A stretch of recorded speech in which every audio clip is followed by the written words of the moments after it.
Hey guys, I'm Coach Rob. You've seen some of my other videos about trigger point therapy, whether it's with a foam roller or a lacrosse ball or a trigger point ball. What I want you to keep in mind is when you get into a vicious cycle known as a pain-spasm-pain cycle, there's only two things that can interrupt that. I just mentioned the first one, that's direct pressure.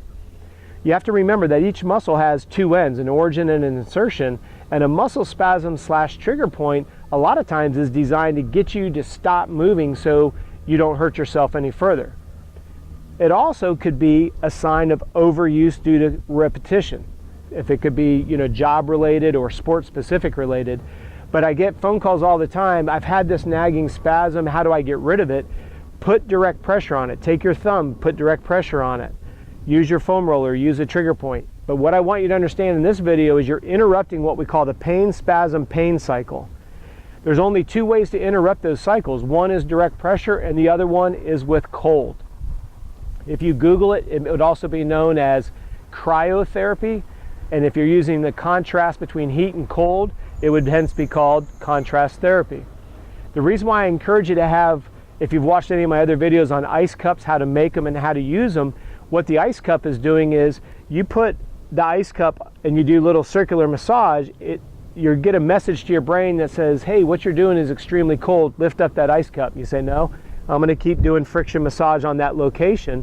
What ends up happening eventually at a neuromuscular level, the same way that the direct pressure interrupts neuromuscularly, the cold becomes too much for the nerve, and literally like a light switch, it'll turn that pain-spasm-pain cycle off immediately.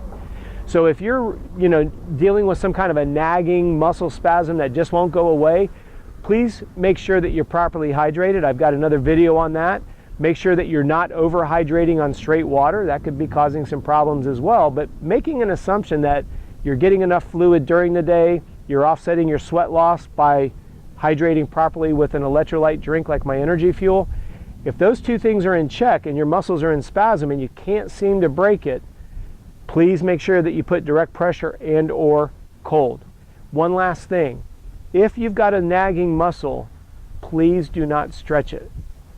I have another video on the stretch reflex that you might want to take a look at, but the idea here is if the muscle is already shortened and it has a trigger point in it, and you try to stretch it, the stretch reflex is going to become invoked and it's literally going to shorten the tissue, which you run the risk of tearing it on either end, i.e. the muscle, and or you could make the trigger point, i.e. muscle knot, a little bit tighter in the belly of the tissue.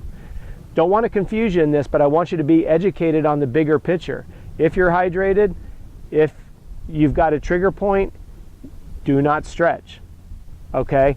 You want to make sure you're maintaining proper hydration. You want to make sure that the muscle is warm through foam rolling and trigger point before you do any kind of single muscle stretches. If you like the video, please give us a thumbs up. If you have any questions, please feel free to email us, contact@coachrob.com. And as always, thanks for watching.